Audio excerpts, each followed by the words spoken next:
Good afternoon, everyone, and welcome to the International Ecosystem Feature Session, where we talk about the startup ecosystem and landscape in Australia and India and what we in the Philippines can learn from it.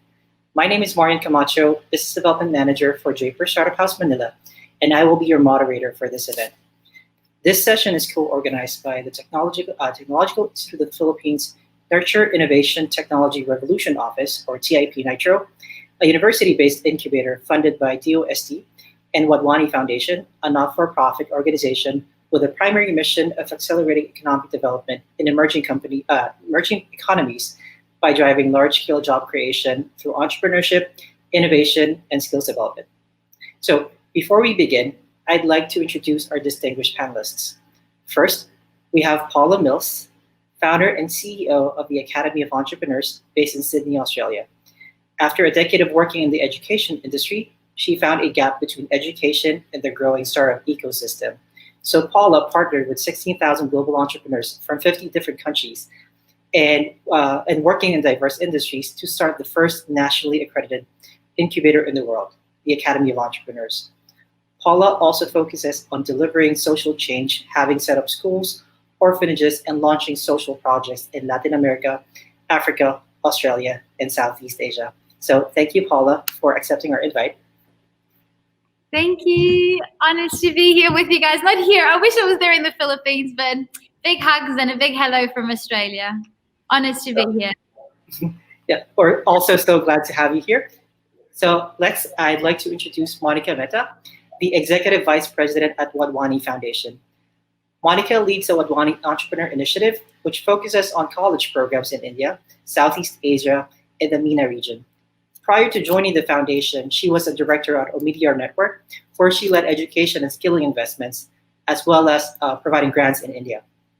She's also the founding partner of Kaizen Private Equity, India's only private equity that focuses on education.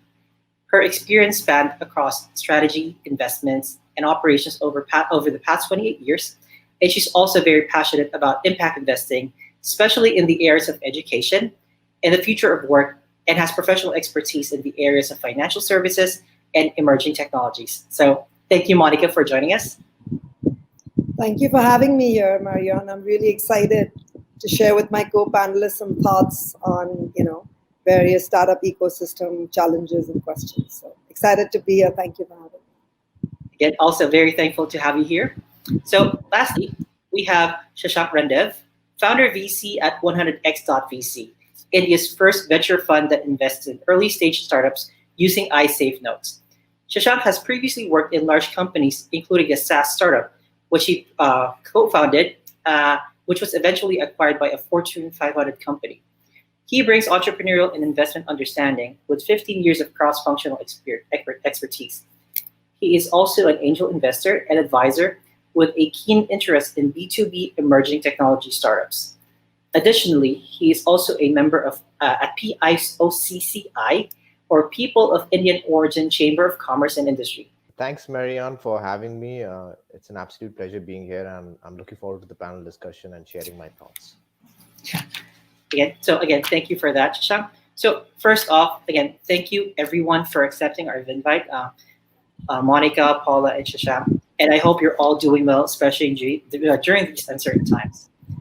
So first, we want to get to know you more. Can you tell us more about yourselves and what you do at your respective organizations? So let's start with Paula.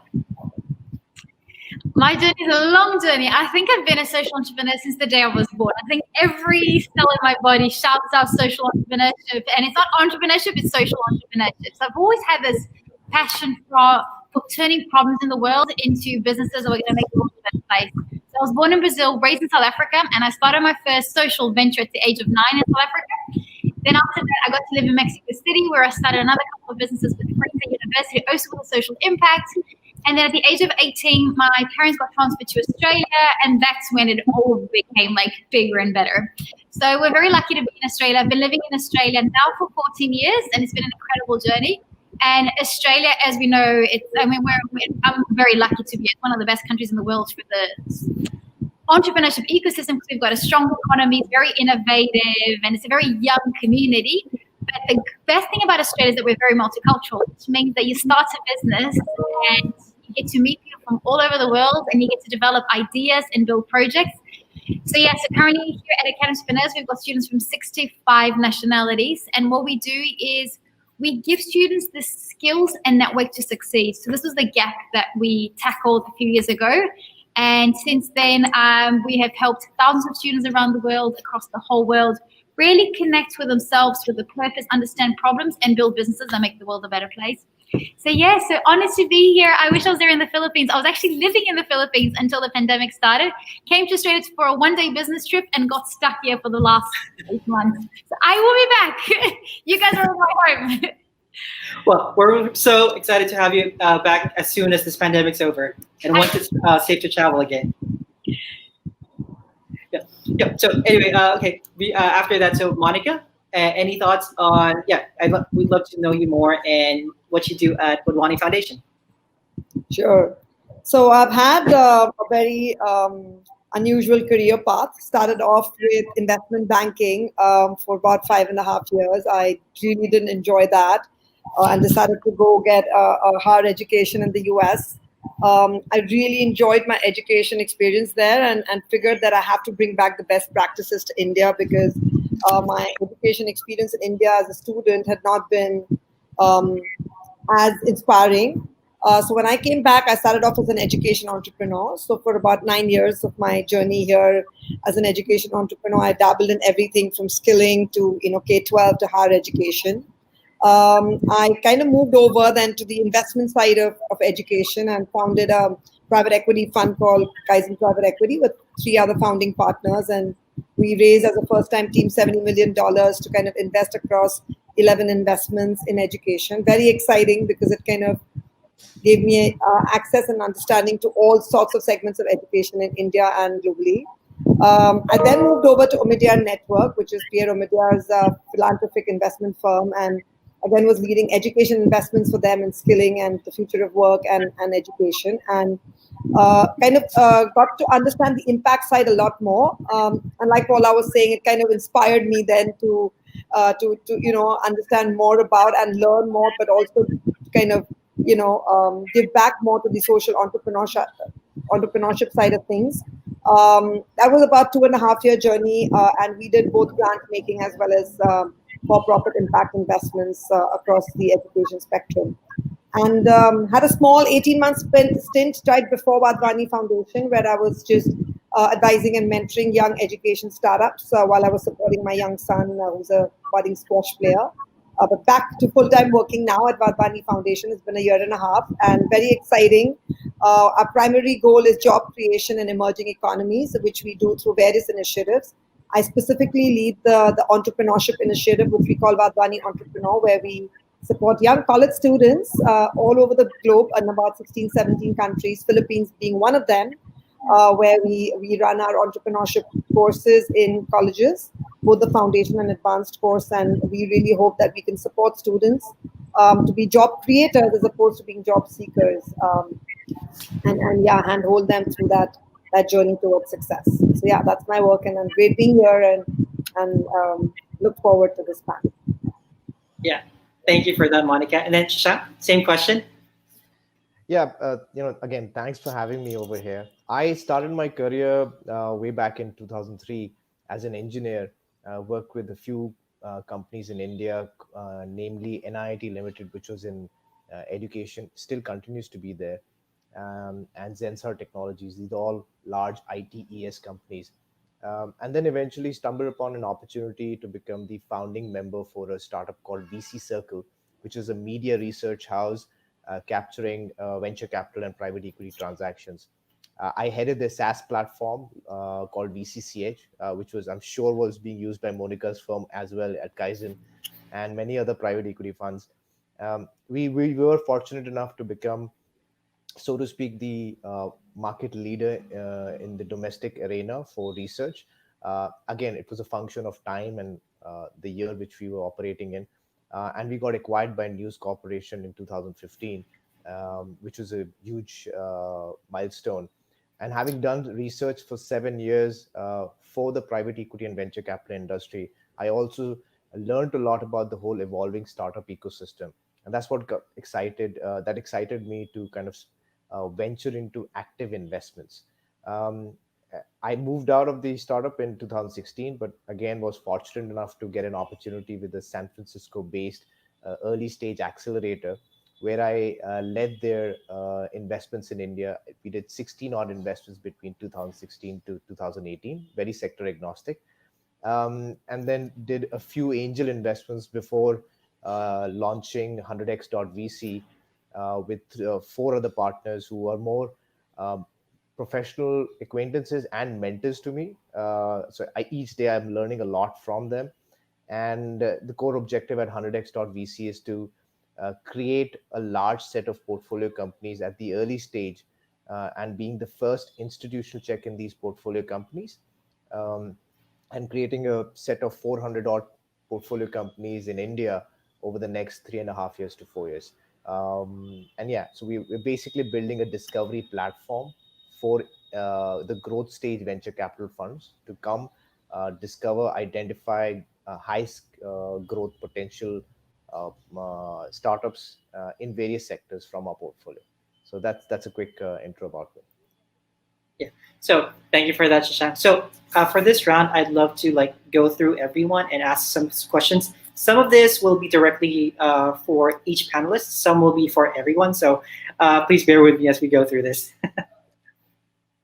So for my next question, it's going to be directed to Monica. The mission of Wadhwani Foundation is to accelerate economic development in emerging economies by driving job creation.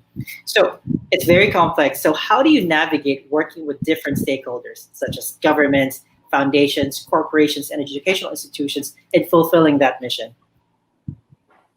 Yes. So each of these stakeholders that you talked about, Marianne, they're very, very critical in building out the entire ecosystem that we want to build out. That can really help us in our mission of job creation. And therefore, we have different strategies and different relationships with each of these stakeholders. The government is really important from the policy side, right? So we have an entire policy wing at Wadhwani Foundation that specifically in the economies that we work in works closely with the government to spur policy that can really enable the startup ecosystem and can really therefore create jobs. So we work very closely with governments, and we have an in-house policy team for that. When it comes to educational institutions, like I mentioned, across the world, we now are working with 300 top quality institutions, including in the Philippines, where we want to handhold them to get their students to not only understand entrepreneurship, but set up incubation centers to really enable the youth across emerging economies to take up entrepreneurship as a potential career journey. And we work hard towards creating content, platforms, everything that we can, including 360-degree support through masterclasses to enable that to happen. And coming to corporates, I think both in terms of internships and in terms of hackathons that we have with corporates, we really ensure that we work closely with them. Oftentimes, they're also our mentors, which is extremely important as part of the startup journey. So a lot of our corporate sponsors become mentors for our students, depending on the segment and the vertical the students come from. So we have a very, very complex ecosystem of relationships with all of these stakeholders so that we can kind of really support these students in their entrepreneurial journey. Actually, as a follow-up for that, how do you bring them all together? So I think, Wadhwani Foundation has been doing this since 2003, right? So oftentimes we have yearly, of course we skipped it this year because of the pandemic, but we have yearly forums where we bring together all stakeholders so that we can kind of speak about the challenges, about what we can look forward to, where the gaps are, where we can support various stakeholders, including the government and corporates to spur more innovation in the startup ecosystem. And then we do, yearly hackathons. We have, student participating, startup clubs where we again have competition. So we do a lot of different things there where we bring in corporates to be mentors or sometimes to be jury members.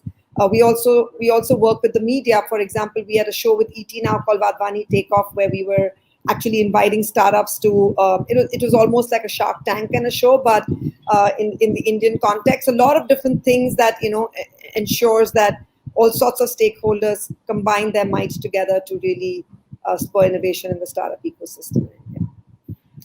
Thank you for that. Shashank, 100x.vc invests in early stage startups in India using safe notes. Can you tell us more about safe notes and how it's a good alternative funding? It's a good alternative compared to equity and convertible debt for venture capital funding.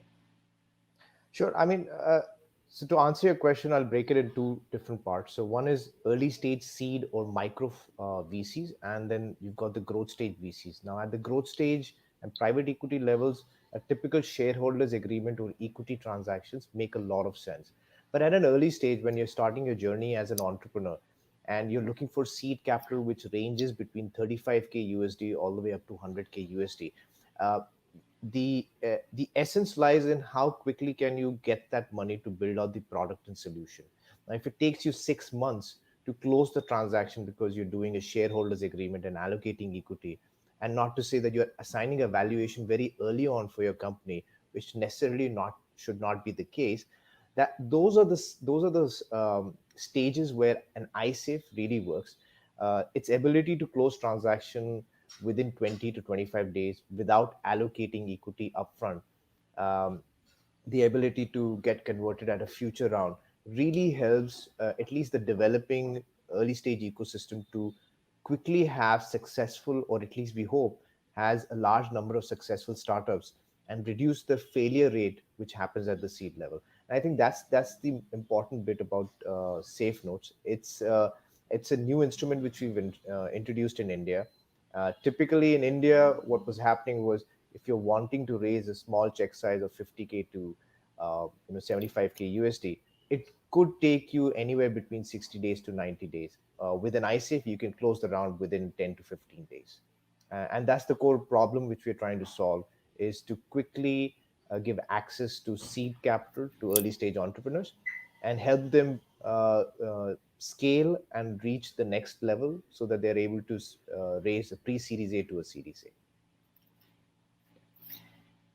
Thank you for that, Shashank.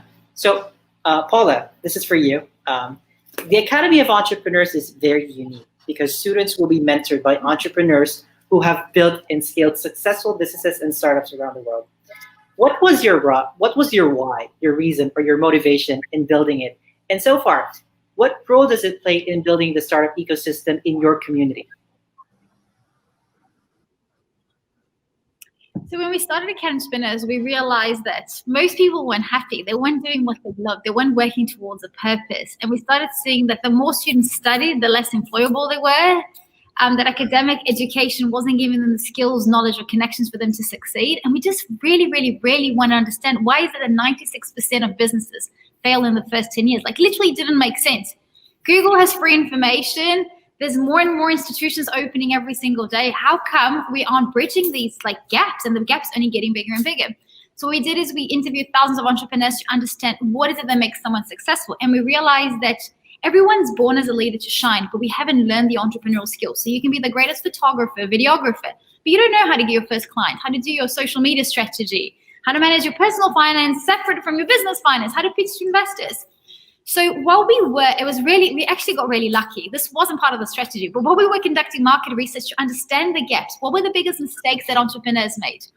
What were the biggest achievements that they had along the way? What were the tools that they were using? So while we were collecting this data, we were actually building, without realizing, the curriculum.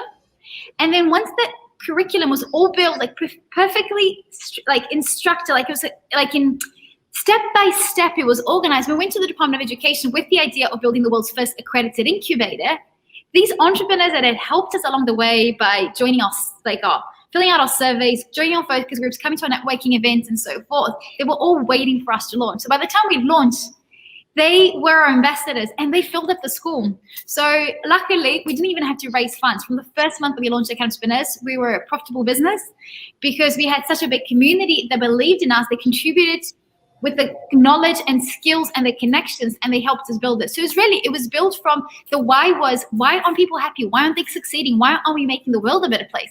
How come banks are getting richer, public listed businesses are becoming bigger, yet we see the gaps between unemployment, sustainability, and all these other things, the gaps are only getting bigger and bigger. So yes, it started by just a question that was it was a concern, what's going to happen to the world? If students can't find a job, what's going to happen in 10 years from now?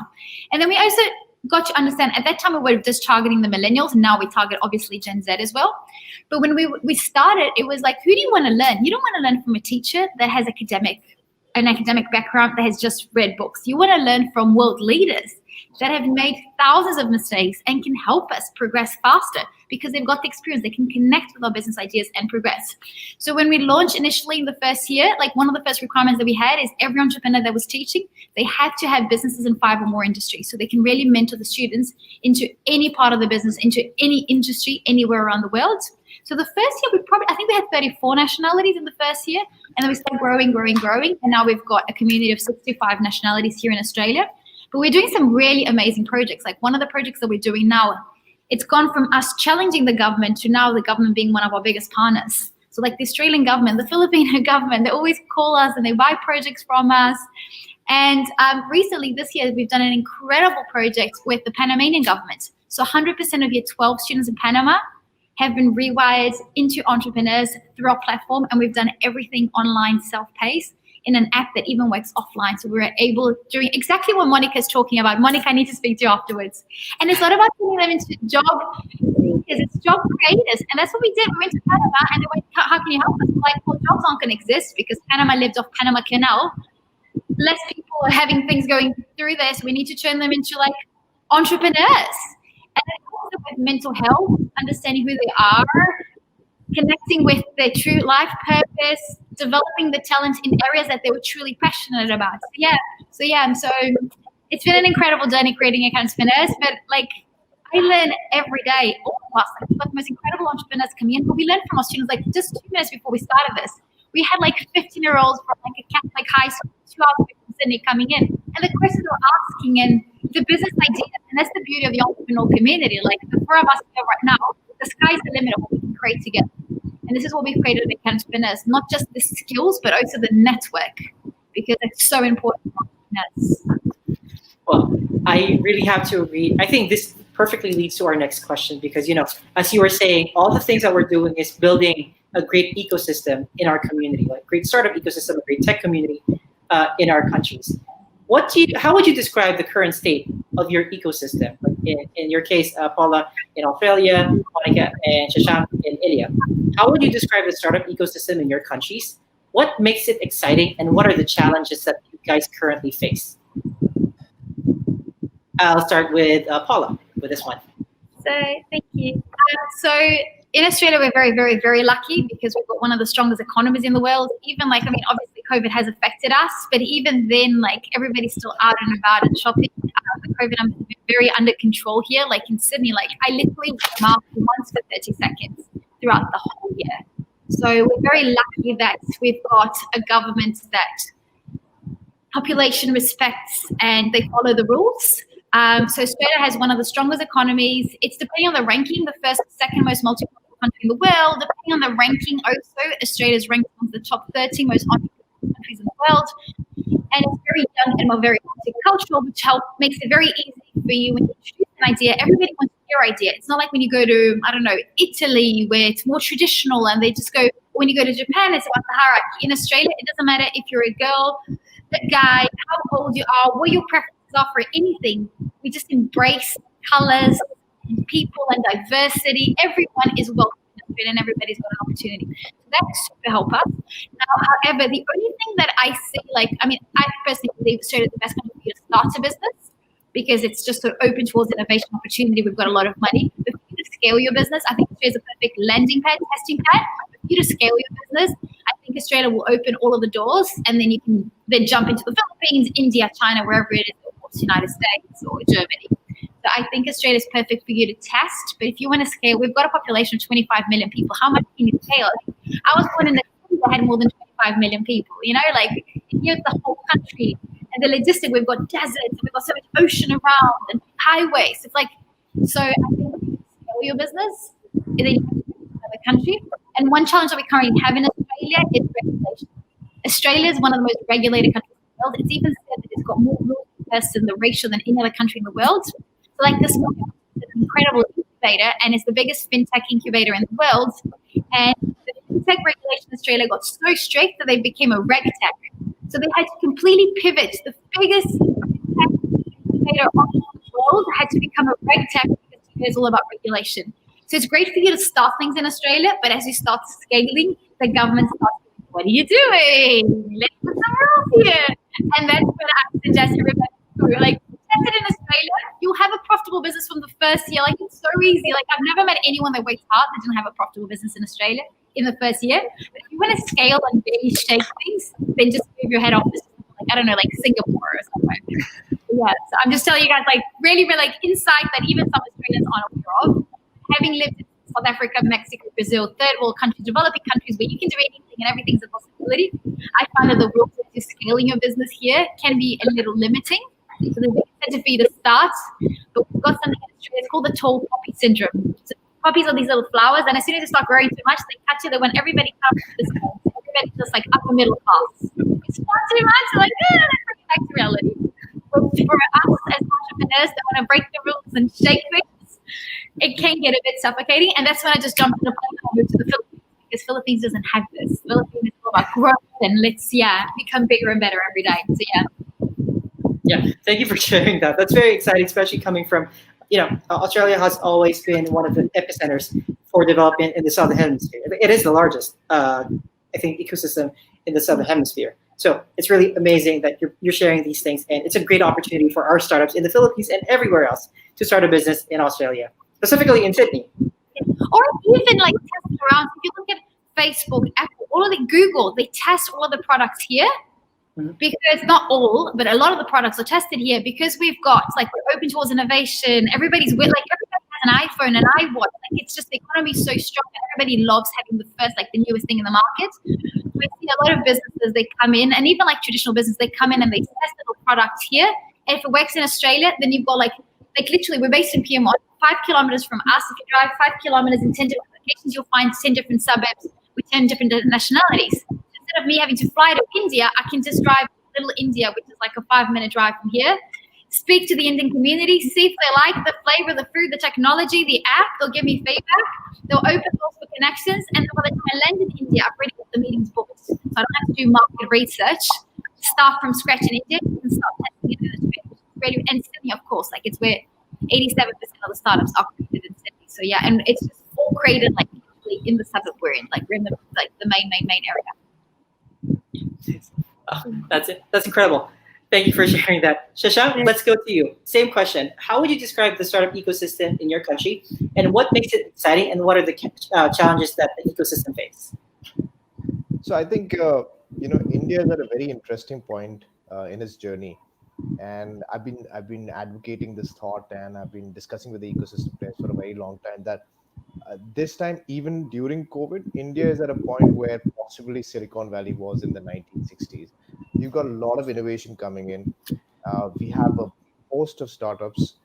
We've got the government support for the first time, where India's been known for having a very passive government, not supporting or not being aware of what's happening in the private sector. And for the first time, it's turning where we're seeing the government support for the startup ecosystem in terms of how to get started, in terms of registering a startup, uh, getting IPs for your early stage companies, building hardware products, which was not the case in India, and most importantly, setting up incubation centers. The drive to set up 300 plus incubation centers in India over the last 5 years has been massive. And the kind of innovation which is coming around, very basic in some terms. Some of them are very bad also, but these are signs of an evolving ecosystem.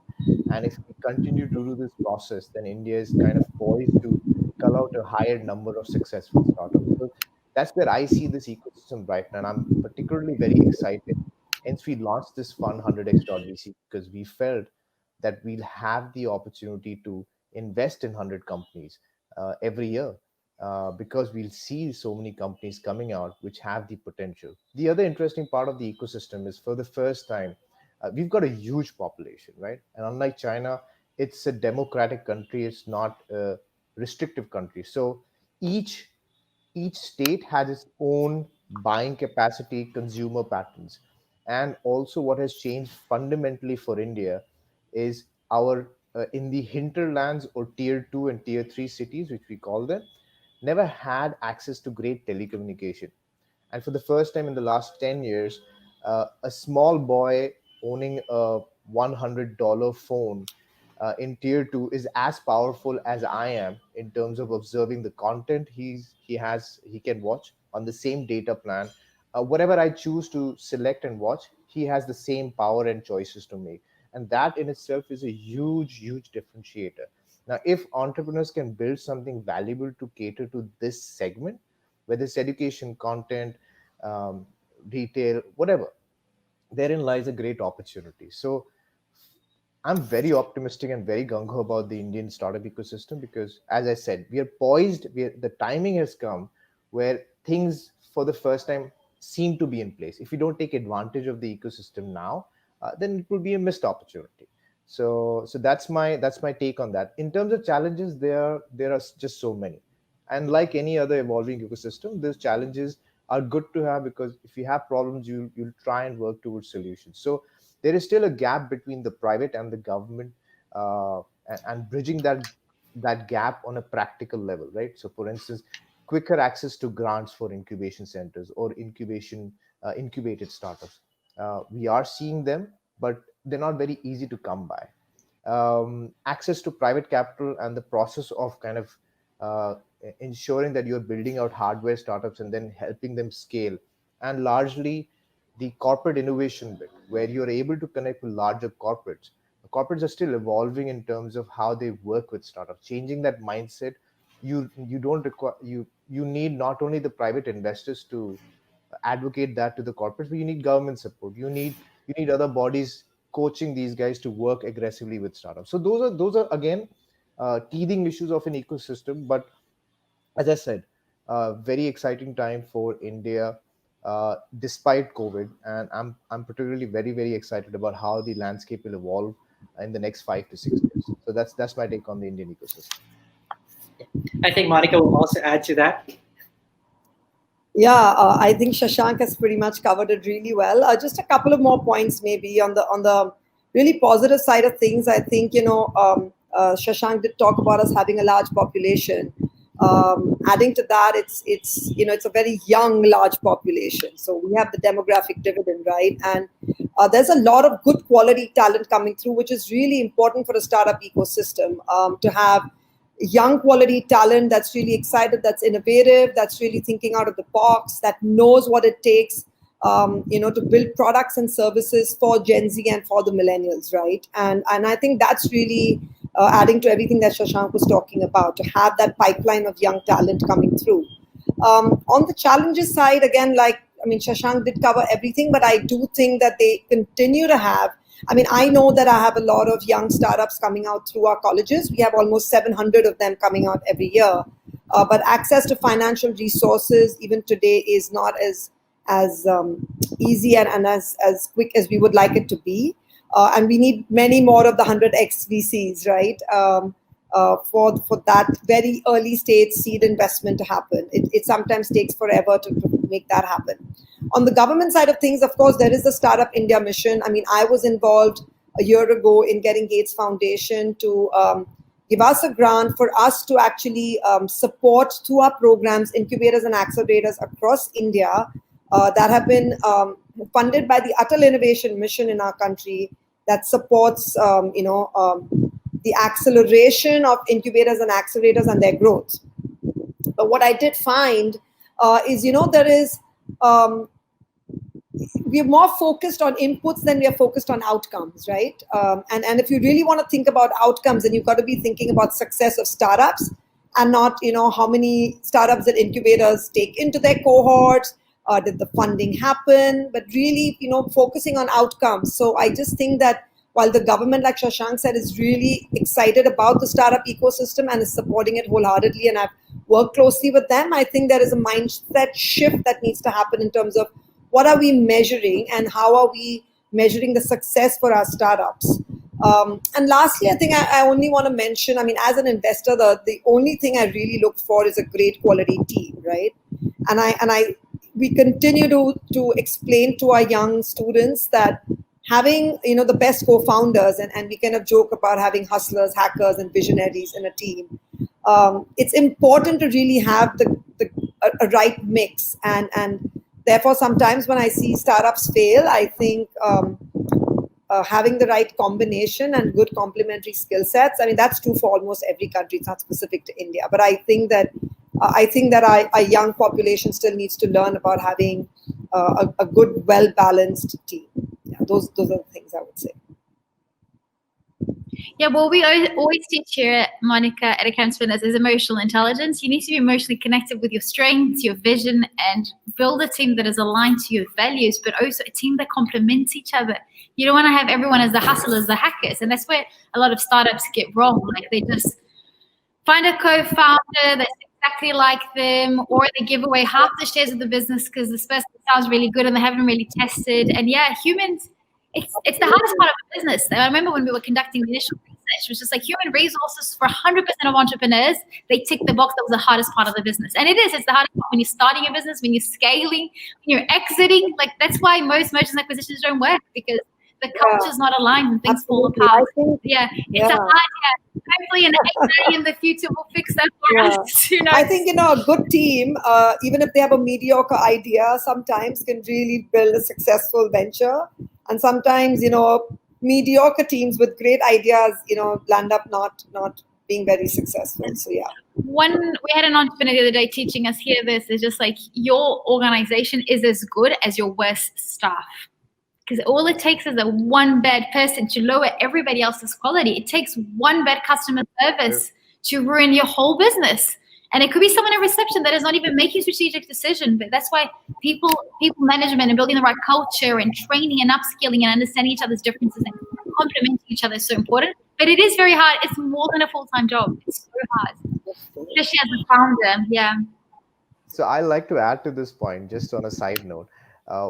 Despite the fact that we are a fund and our active line of business, so to speak, is making investments, and in our case, doing close to 100, we made roughly 30 odd investments right now.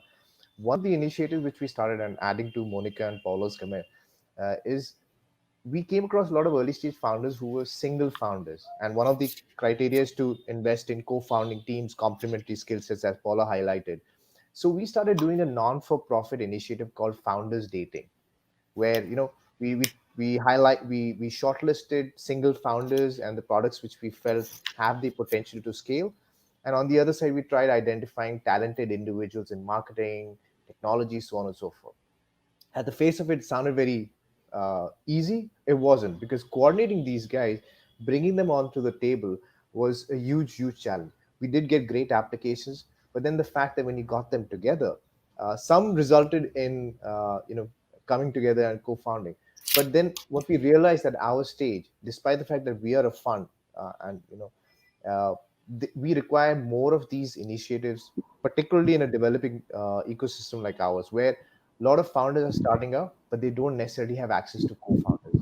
And as you rightly said, Paula, it's never easy to find the right co-founder.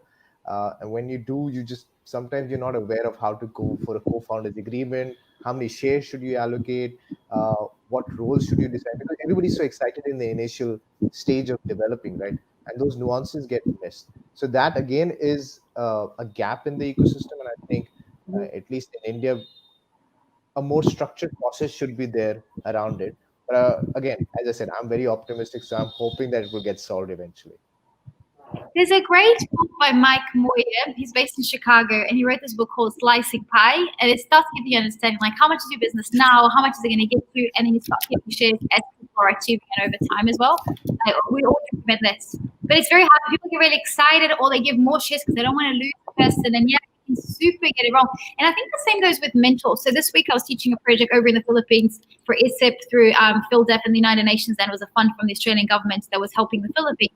And we were teaching about mentoring. And mentor's the same thing. Like, you can meet an incredible entrepreneur and he can be a great mentor for your business, or you absolutely don't click, or you're perfect for that stage and it gets you from the first 10,000 to 100,000, but then you just have to say, thank you very much, mentor. And it's the same with business partners. You can just both walk away and each one ends up with the percentage according to the amount of energy. And what I always say, it has to be a win-win situation. You can't go like, if you're working 51% of the work, you need to do 51%. If you're working 3%, you need to get 3%. And it's just about having, just like, I don't know, I'm all about, like, I think I've lived in Australia for too long now. We're too close to Asia, and it's all about transparency, win-win, long-term relationships. but in an ethical way. Like having lived in Latin America for so long is very aggressive and manipulative. And in Australia, we're in a space where we're all like, okay, how can we do this as fair as possible? Not knowing where we're going to get to, but we put little milestones and we measure along the way and we analyze. But yeah, it's human beings are complex. I completely agree. Well, actually, we touch upon this topic very, very often during our conversation. We touch upon diversity, the diversity of talent, diversity of skills. Why is it such an important thing for an ecosystem to develop in a more sustainable and inclusive way? Do you agree that diversity is needed to develop a great tech ecosystem? Why or why not? I'll start with Paula. I was actually having a conversation around lunchtime with a group of people around that. Like, I personally, I think a lot of it is in our heads. A lot of people go like, oh, Paula, you as a woman entrepreneur, what has been your challenges? What tips do you have? And I'm like, everything I do, I give my best. And I am dyslexic. I've been kicked out of 10 schools, and I own an award-winning school that shapes entrepreneurs.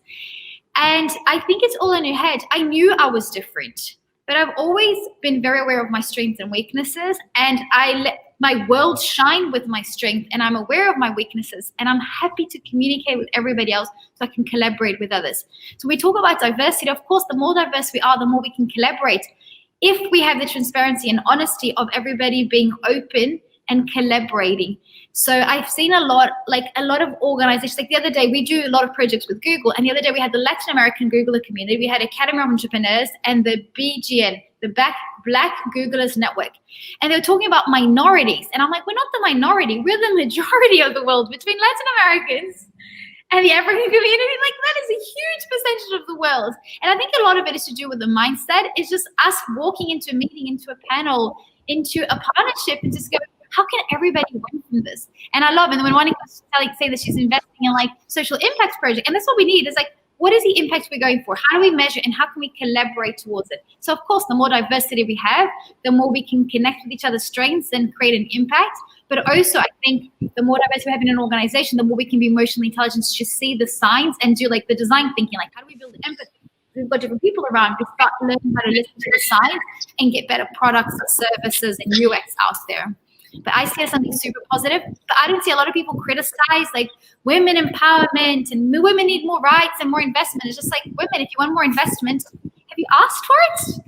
Have you tried? There's no such thing. Only 4% of the global funding goes towards women, but maybe only 4% of women try it.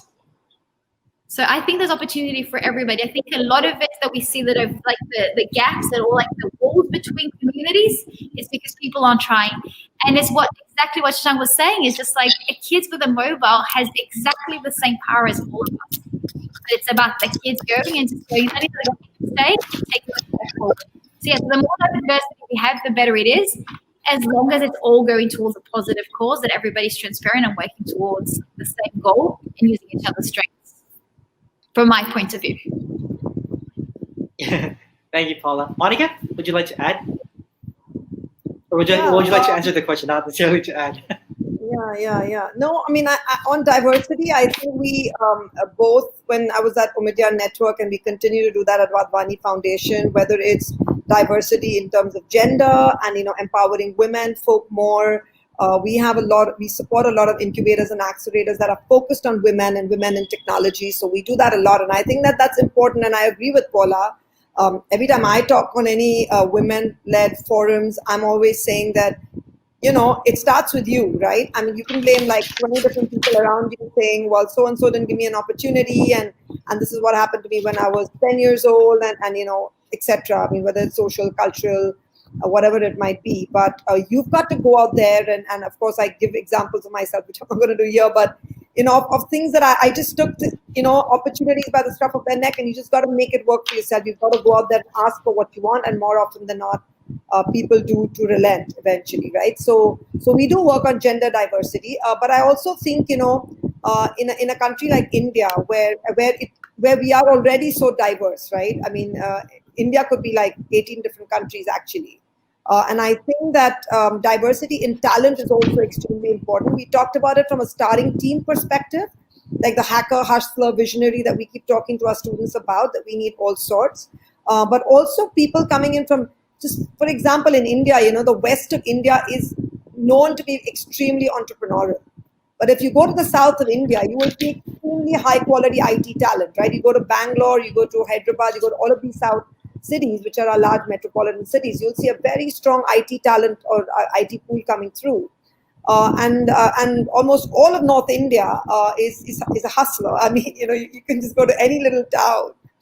And then you want to see diversity in the kind of startups you support, right? So we don't want to be thinking of ourselves as somebody supporting just urban startups. For me, a startup, I mean, technically these days when we refer to startups, we're talking about these tech-enabled, really large startups. But there are so many startups in India that are solving problems for the local community.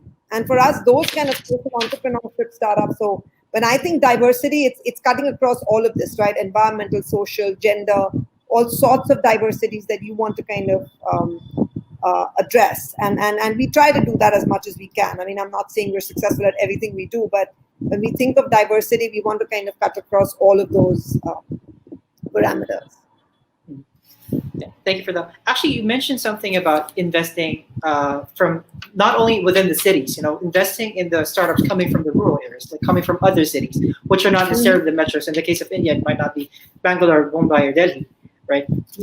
It has a good effect towards those communities. It builds and pushes development to those cities, and I think it creates massive impact for those communities in the sense that we're creating jobs, as you're doing at Wadhwani, and of course with Academy of Entrepreneurs, and just essentially creating a better ecosystem for them, so they don't need to go to Delhi or Mumbai or Bangalore just to have a job, because they have jobs there. I think that's a very interesting topic that you also touched Exactly. And because we work with teams across the world, like in Mexico, for example, when you go to a small town, for them, entrepreneurship could be starting with a taco stand, right? It doesn't always have to be like a tech-enabled large startup that's doing something great. And in India, it could be a pav bhaji stand, which is a local dish. So, I mean, I'm just saying that when we think of entrepreneurship, we want to straddle across all socioeconomic strata. It's not just the large metropolitan cities where you have young tech entrepreneurs that are building some really good quality tech startups, but also rural entrepreneurs where maybe one or two single or two co-founders that are just starting something small that addresses a problem for the local community. And I think that those are equally important for the startup ecosystem to thrive. It all starts with a problem that you're obsessed with and finding a solution to address that problem. I think that's one thing that a lot of entrepreneurs, not a lot, but some entrepreneurs might be thinking. Some people obsessed with their solution. Some people obsessed with their problem. You have to be obsessed with your problem, because that's the problem that you're trying to solve. Your solution will change. It will always change. And I think that's a very important point that you actually brought, Monica. So thank you for that. Shashank, same question. Do you agree that diversity is needed to develop a great tech ecosystem? And why and why not? No, absolutely. I think Paula and Monica, they've covered the points, and Monica touched upon a very interesting aspect in India. If from an Indian context, diversity is the reason why it's important is because each region has its own core strength, because we have very, very diverse skill sets in various geographical locations. How do you harness that into when you're building out a startup? Whether it's from a marketing perspective or technology perspective. The other aspect is, as I mentioned earlier, India is going through an interesting phase where there's a lot of development happening in tier 2 and tier 3 cities. And at 100x, and this was not intentional, that we decided to invest in tier 2 cities. We decided to have 25% of our portfolio as women entrepreneurs. At the end of the day, we are investors, and we want to focus on opportunities which are scalable and eventually get a great exit for the fund. That's the core reality of running a fund. But it is pleasantly, it's good to see that we are able to find more opportunities where we are seeing more women entrepreneurs, and they are coming for, let's say, as an example, tier 2, tier 3 cities. Once we start doing that, we don't ignore them.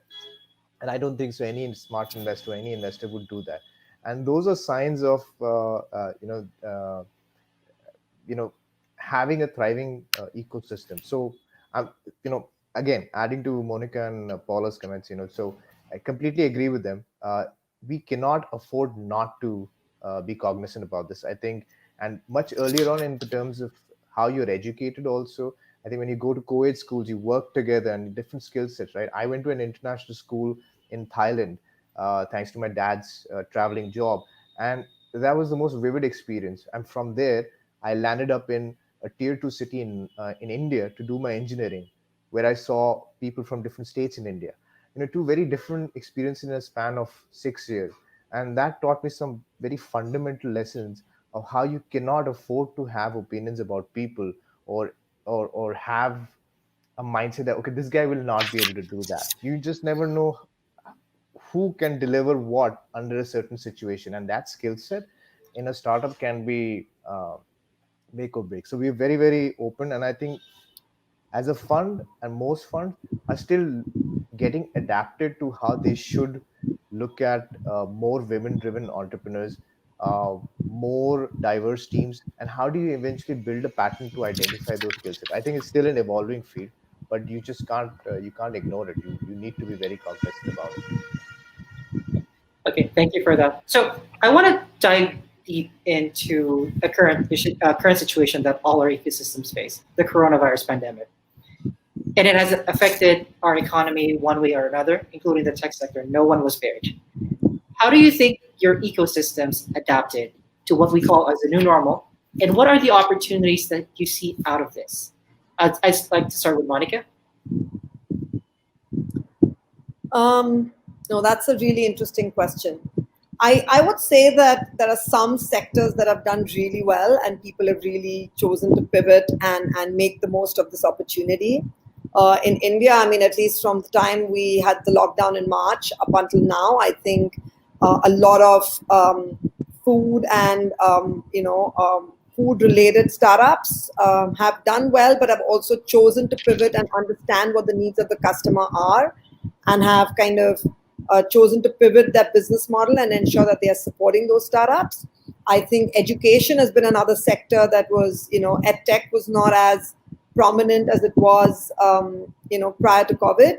And I think a lot of EdTech companies have made the most of knowing that a lot of school and college kids are finding themselves at home. A lot of professionals, young professionals, and homemakers are finding themselves at home and need to get upskilled. People are losing jobs and they need to find a better or a higher or a different skill set so that they can get themselves back in the job stream. And all of these companies have really pivoted to ensure that they're reaching out to the customer and understanding the customer's needs. So I think that when I look around at the startup ecosystem, they've really thought through what is really the need of the hour. We see a lot of young startups coming out of our college programs that know that because of COVID, there's a lot of community members in the older age group, like 60 and above, who choose not to move out as much because maybe they're at higher risk.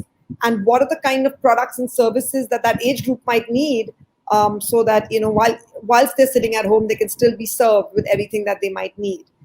So I've seen some really interesting startups come out of this pandemic, and I think whenever there's a challenge, there's always an opportunity, right? There have been some that have really suffered though, but even those, especially hospitality and tourism and those sectors which weren't able to for the first at least 6-7 months really do much.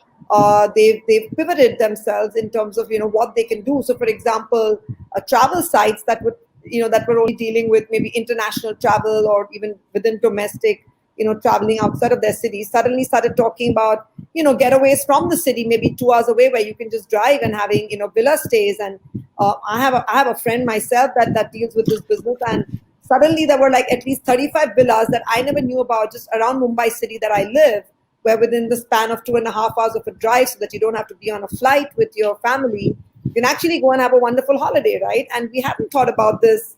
The minute you thought about a holiday, you wanted to fly to some place with your family and have, whether it was domestic or international. So I think it's created a lot of innovation and creativity. I see a lot of that. Of course, it has led to several startups having to shut shop, and which has been unfortunate. But that comes back to some of the challenges we were talking about, whether you have the kind of founding team that can look at a challenge as an opportunity and quickly pivot the business model, and be able to have the foresight to see how you can kind of have a longer runway when you can't fundraise. So I think those are the kinds of startups that have unfortunately had to shut shop. But those that have been able to pivot, think out of the box, and really be creative and innovative, I think those have not only survived but really thrived during the pandemic. Thank you for that, Monica. Paula, would you like to answer that, please? I think when Monica, she's used the word customers and clients many times, and that's the thing. We exist as a business to solve a problem, and we need to understand who are we solving the problem for. And every business that took a few days or weeks to research and reconnect with the customers were able to survive this and even scale it, because everything changed. The way we behave, the thoughts, our communication, the way we purchase, everything has changed so much now. Like, everyone thinks so much before they make a decision on anything. Am I going to get out of my house? Am I going to expose myself health-wise? How much money am I going to spend? If I lose my job, how much money do I need to have saved? Am I going to buy that extra something? So I think it's all about connecting with your customers. At Academy, this is what we did. When the Prime Minister announced the first lockdown, what we did is we became a call center of support for our students. And we were there 24 hours for them. And we were able to retain 100% of students. And I don't think any institution around the world was able to get the results that we had. But what we did is we've always had the students as the heart of everything, but it was all about them, 100%. They needed to pivot, better contract, negotiate the rent, the lease, the staff, the salaries, and everything. We were there to support them. And time of a crisis, I actually wrote a blog about it and I've put it on our website right at the beginning of COVID. It's the best time because everything's negotiable. You can go back to your landlord and negotiate the lease. Things are cheaper. People are wanting to connect more, even with small businesses. It's a great time for you to launch a business because no one wants to buy a big business that's making a big business. No one should buy a product from a big business that's going to make the big business like richer. I would rather buy one bread and pay twice as much and support a local bakery than go to the big supermarket. And this is what we've seen around the world. We're all buying locally. We're traveling locally, like Monica's talking. And it makes us feel like double good. It's not just the fact that we're not jumping on a plane and lining up and getting our passport stamps and being jet lagged, but it's also we know that we're supporting the economy in India. We know that we're supporting the local wineries and parks and cafes here in Sydney. So yes, I know it's been a hard year for everybody, but I think in the end, we're going to get so many positive things. And one of the most positive things that I've seen is how, at least here in Australia and our international community around the world, everybody that's connected with the entrepreneurs, a lot of them came to us and like, can you help me find my life purpose? Because I wasn't happy before. I wasn't doing what I love. I wasn't adding value. So I've seen that big organizations, startups, everybody's been pivoting, or single individuals, around what is my purpose and how can I make the world a better place? So it will take a while for the economy to rebuild, for us to be like before. Like before, for you to become a unicorn was so easy. Now, for you to raise funds, everybody says, where's my money? What's the sustainability? So there's been a lot of changes in the world. But even when it comes to money, the amount of angel investors and social impact investment firms that have contacted me, they're like, please, I want to speak to students, because they know that social entrepreneurship is at the heart of everything that we do. And they're realizing that, yes, they could probably make more money faster with another business. But at the end of the day, us as consumers, we would rather give our money to businesses making an impact, and we would pay more for it. And investors and VCs have started realizing that, which is amazing. So personally, I've always been on the positive side. I've always been the most positive person in every room. But I think COVID has been an incredible opportunity for us to unite the world, reconnect with our purpose, work as a community, and solve problems. And I know that the United Nations Sustainable Development Goals, we've gone like years back to what we've achieved. But we can fix that very, very, very fast. And I truly believe that youth are going to solve it. We don't need, a lot of the problems we have in the world, we don't even need money for. We just need people to connect with the community. And this is why I loved so much living in the Philippines. The Philippines is all about community. Everybody works together. I see even our staff, we pay them and they give the money to the parents, and the parents distribute it amongst the church. And no one in the community ever, you're laughing, but it's true, right? Yes, it is. And I'm like, but we're paying you like 3 times more than the market's like average salary. Like, and they're just like, I could get a new laptop, but I'd rather help the community because my neighbor's kids needed, I don't know, new school bags and pencil cases and uniform. And it's just so beautiful how the Filipinos truly understand community. And I guess also you guys in the Philippines, COVID is nothing compared to the amount of like typhoons and earthquakes and volcanoes and floods. And so COVID just came and just like, okay, another one, we can do this. We just had all those, like we had all of those in this year. Like an eruption, a typhoon just last week. Yeah. I got stuck there when I was in this. I was in the town where we had the volcano this year, like Oh, around about. Tagaytay.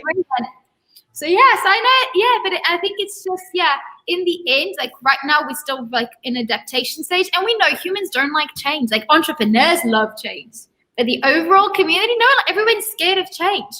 But this has been so like in Australia, everybody's practicing a lot more sports, eating healthier.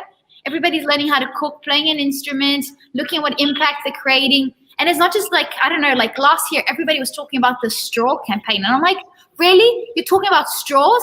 And then you go to places and people would give a straw wrapped in plastic. And I'm like, what's the point of this?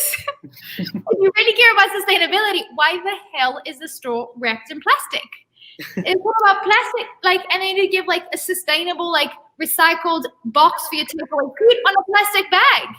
So I think now is the time for us to reanalyze where's our money going to, what's the impact, and understanding that the impact is not just the straw, it's everything else. It's about you, maybe. It's where you put like the recycled bins and the community and the jobs that we're creating. We're all connected. So COVID has really connected the whole world in a positive way. And together we will solve all of the problems. And maybe 3 or 5 years from now, we're going to be bigger and better than we were in 2019 or beginning of 2020. Actually, you touched this up also. You said that right now, impact investing has actually been growing during the pandemic. It's one of the growing investment. I remember at an all-time high during the pandemic because people are looking for ways to survive, and this is why social entrepreneurship is really thriving during these moments. So, and the investors know that people will buy more products. If you're a social impact business, you're going to sell more than the other one. So it's common sense that they're putting money. So it ends up, and a lot of people saying that these VCs are putting money into social impact just for marketing reasons. I'm like, I don't care. At least the money is going to the right hands of socially responsible people that care about impact. Yeah, I agree. Sha, as an investor, would you like to add anything to that? No, again, adding to Monica's and Paula's comments, completely agree with them. I think they've covered the entire base. I would like to just quickly build on that by saying that what's been an interesting observation, everybody took a backseat in terms of investments from March to May during the first lockdown phase.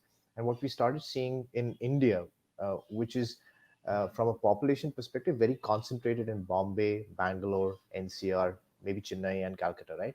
We started seeing a lot of migration happening for the first time in many, many years. I think for the last 70 years, we'd seen folks coming in from tier 2 to tier 1 cities.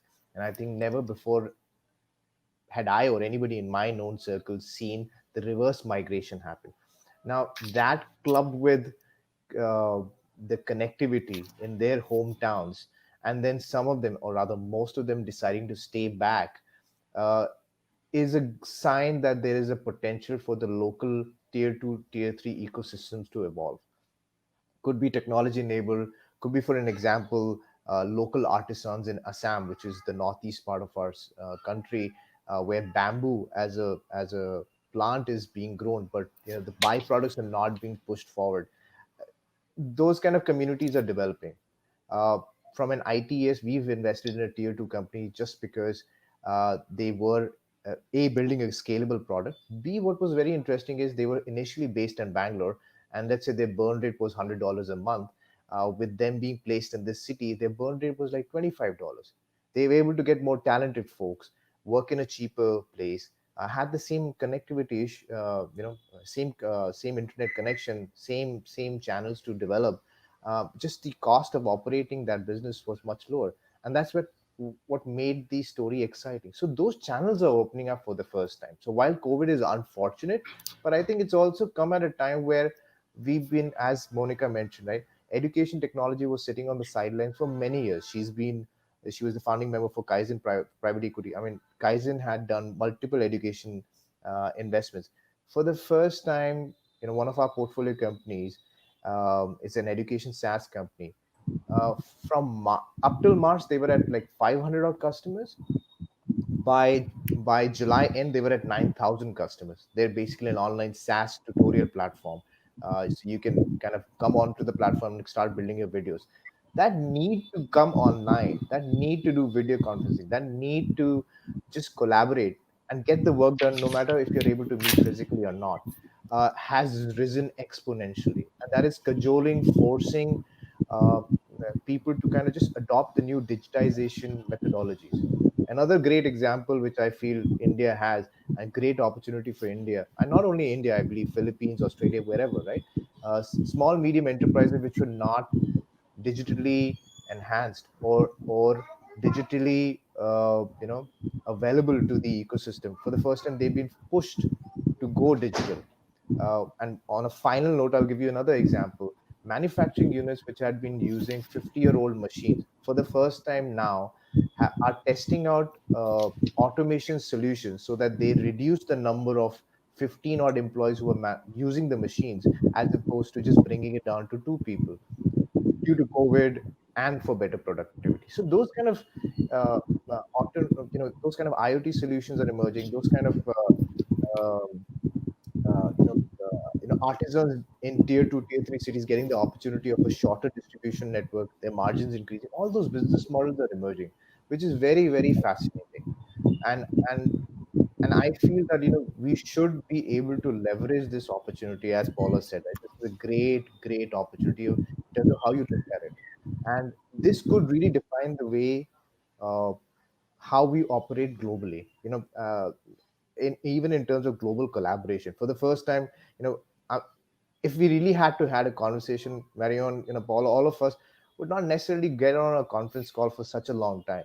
Today is the need of the hour, so we are open to the idea of discussing for a long time or on any topic, right?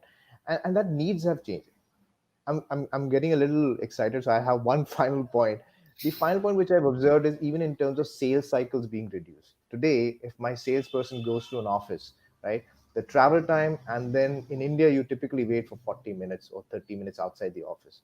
Now, either you get a meeting or you don't get a meeting online. If you get a meeting, then the person is going to come at 11 a.m. and walk into the meeting and give you a decision within 15-20 minutes. But you're not wasting the time. So my sales rep can efficiently utilize a day with having 15 meetings. Maybe if two are productive, but he's having 15 meetings in a day, as opposed to me physically going out, he going out and doing one meeting or two meetings in a day, which could be productive or not. So the pattern is changing. um, uh, and again, it's interesting to see how this will emerge. And hopefully if we get a vaccine, we'll be back to offices also, but I don't see the work culture changing and going back to normal ever. Um, and yeah, so that's my take on it. I also agree with your sentiment. Like there's going to be a permanent effect of COVID on how we work, on how the dynamics will work moving forward.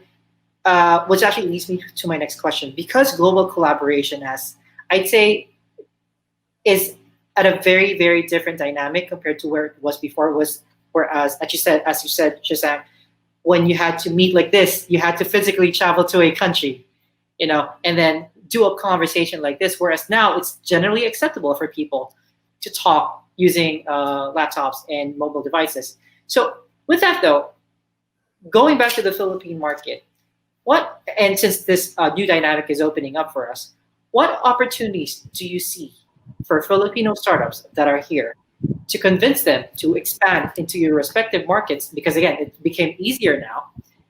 Well, not physically expand, but just get your presence felt in a different market. And what opportunities are your startups looking to expand in a new market? Let's say here in the Philippines. So I'd like to start with Shazam. So that's an interesting question, and I'll just zoom out a bit and try to give my perspective of where India has been for the longest time in terms of providing services, right? We've always built out larger companies like Infosys, providing services and product solutions, or white label solutions, as we call them, to the US developed economy, because US still remains the largest market, right? And that has been the case for the last 40 odd years. But again, with other economies developing, there is an opportunity for, let's say, South Asian economies to collaborate. So let's say hypothetically, if Philippines has a talent pool, like India had a talent pool for IT professionals and building out core IT products.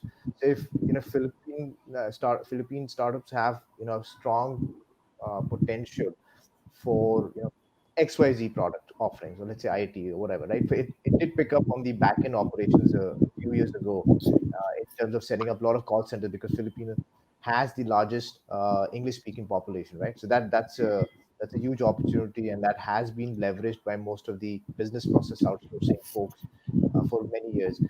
Uh, what is also happening in India is that while these companies have been catering to the US market, our own local homegrown startups, which have become unicorns, like a Flipkart, in itself is a huge, huge company to cater to, right?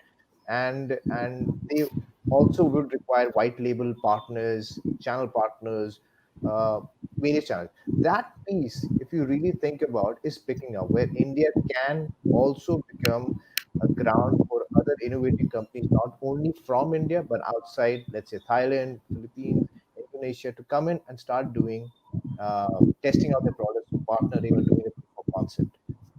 And I think that window has opened up for the first time, which was not there.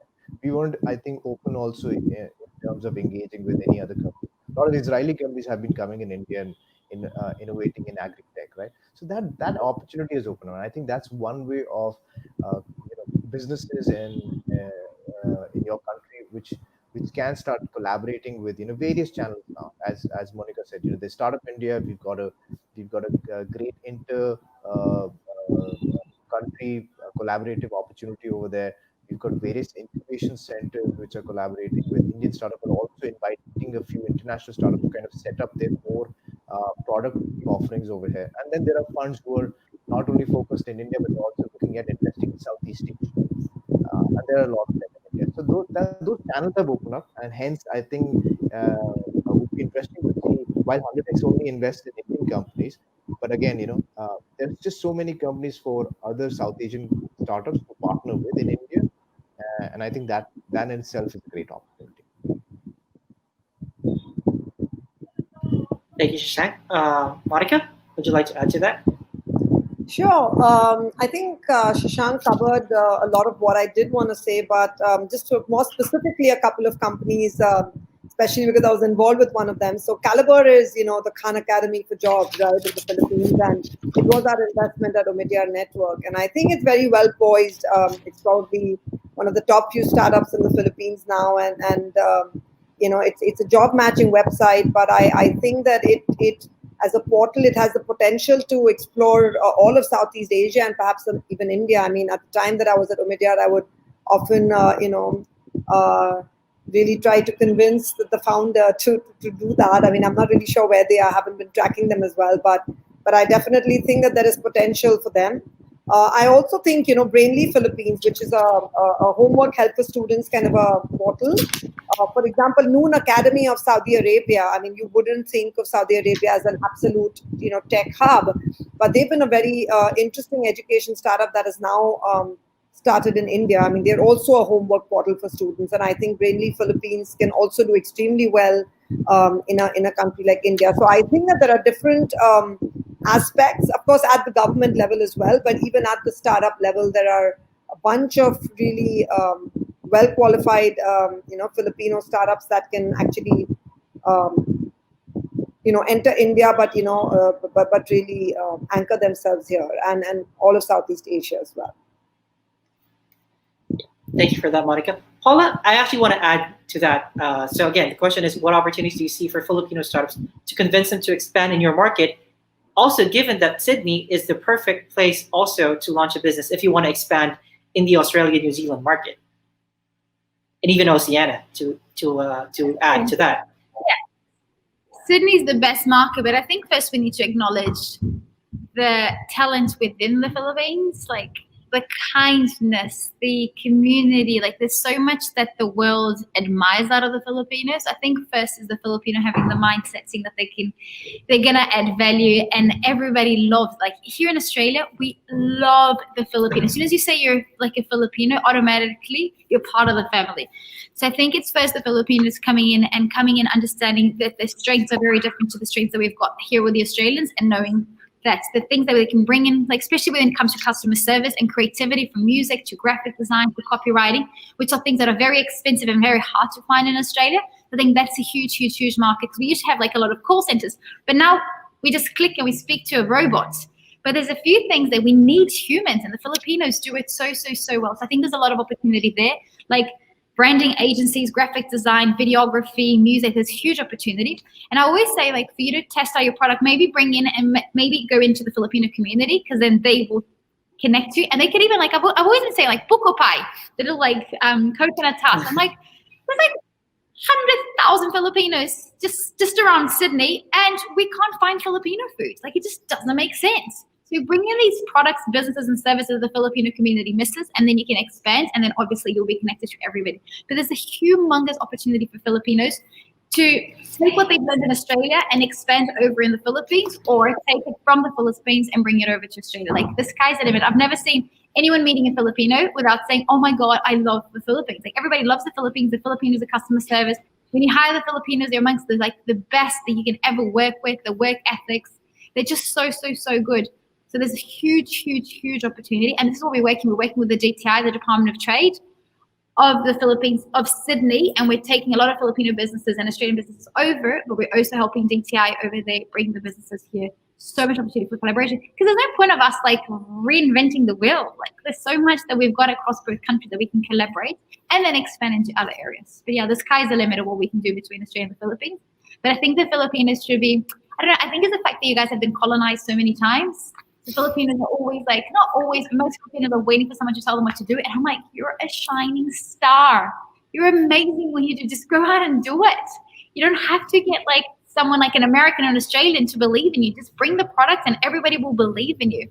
And I think it's more of a mindset. When I was living there in the Philippines, I'd run a lot of like workshops around leadership and emotional intelligence. Because the reality is that the talent they already had, all they needed to do is that find a little bit of believing in themselves to make it and succeed and win the markets. So yeah, so the Philippines has full power. And I mean, you not only have the talent, but also you've got a very rich country. I mean, you're just perfectly located for transport. The weather, yes, we've got natural disasters, but I mean, you've got tropical, and the amount of land that you have that you can grow so much. Like, you look at Australia, huge country, but we're a desert, 100 kilometers from the border. It's all desert. You go to Japan and it's all mountains. And Philippines, you've got so much land to do so much. So yeah, so from the seaweeds around the ocean to the rice, to the mangoes, to the pineapple, everything. The cattle, everything. The buffalo as well, buffalo milk, which is huge over there in the Philippines. So yeah, so there's so much that we can use. And there is this whole thing of startup tech, but I personally believe that tech is a solution for you to solve a problem. It's not startups and entrepreneurship. It's not about technology. We use technology every day. We use technology and we integrate our phone with our iPad, with our laptop. But a lot of these things are almost free these days. You've got the freemium and you plug in, and the more you need as your business grows and you can afford more, you'll need an extra features. But it's not anymore of locking ourselves in the garage and coding. It's just going, what's the problem? Let's speak to the future customer, understand the pain point, and start building something through an MVP, minimal viable product. And because the Filipinos are so good at relationship, I think they will be amazing at conducting the market research to really validate their idea and connect with the needs of this future customer. Yeah, thank you for that. Just to get a quick takeaway from what you just said, you mentioned about technology. It's not the solution. It's technology is only the channel where you deliver the solution, and it brings me back to that phrase that I always had in my head. Education is the greatest equalizer to create social change, but technology is the greatest enabler to create social change. So I think that's something that I also want to share personally. And with that, because we also don't have much time left, for my last question, what would be your message to the Filipino tech ecosystem who wish to work with you, learn more about your work, and enter your respective markets? And essentially, how do they get to connect with you? I'll start with Paula, Monica, and then Shashank. Our hashtag, our motto is Boss Your Future. You're the boss of your future. You can achieve absolutely anything. So just reach out. My name is here. Go on LinkedIn, Instagram, just contact me, and I'll reply, and we'll start collaborating together.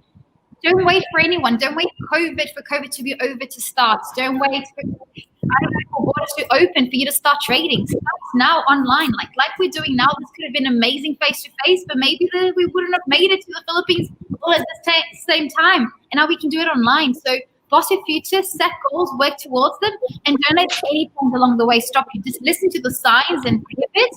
But you can achieve anything, but you need to take the steps. It's about action every single day. A little step forward every day. So yeah, boss your future and you'll achieve everything you want. Thank you, Paula. I'll definitely take note of that myself. Monica? So, I mean, we're already in the Philippines working through, our representative, Chris Delgado, and who's been doing a wonderful job for the past 5 years.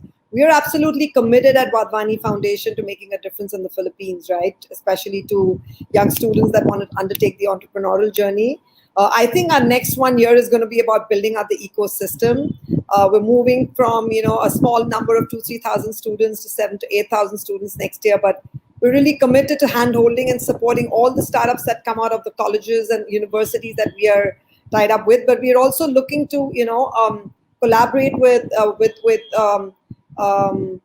startup ventures that want to have us handhold them through the journey. We also want to collaborate with organizations and associations, trade associations in the Philippines that want to, work with us to create a better ecosystem. So we're absolutely committed over the next 1 year to making a difference, and I hope to visit soon when things are a little better.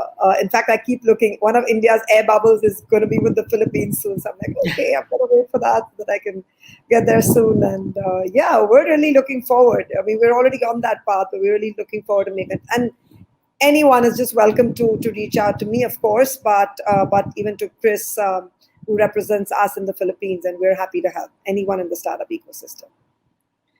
Thank you so much, Monica. And also, we'd love to help when you visit the Philippines, for sure. And then lastly, Shashank? Yes. So thanks again for inviting me, and it's been quite an interesting discussion. That my I really look forward to visiting Philippines in the coming months as soon as the situation eases. And our focus of the fund right now is to invest in Indian opportunities. But as I said, our focus is to start solving the problem of early stage funding and reducing the time taken to get that money. And we're beginning with India. And once we reach a threshold of, let's say, 300 odd companies or 400 odd companies, our next stop is going to be South Asian markets. And hence, from that perspective, we're very, very excited. The other point which I'd like to add is, when Monica said, this is also an opportunity for other entrepreneurs from South Asian markets, from Philippines, to come in and set up shop here and register their companies as Indian entities, right, as one of the options.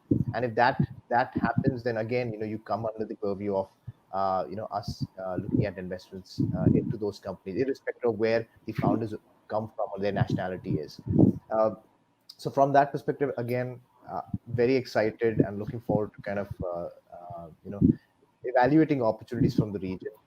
We are quite approachable. We are at pitch at 100x.vc. Our website is 100x.vc, and you can catch us on YouTube channels and our blogs to understand how we operate. But again, always excited to see newer opportunity and new business models, and happy to kind of look at opportunities from the region as well. Yeah. So again, thank you. Once again, thank you, everyone. Thank you, Paula. Thank you, Monica. Thank you, Shashank. Once again, thank you for our amazing panelists for joining us in this session. I hope this session enlightened us on the successes, the challenges, and also the opportunities the ecosystem presents, and what we in the Philippines can learn from it. Sometimes innovation is not about reinventing the wheel. It's about building on top of it to address our respective needs.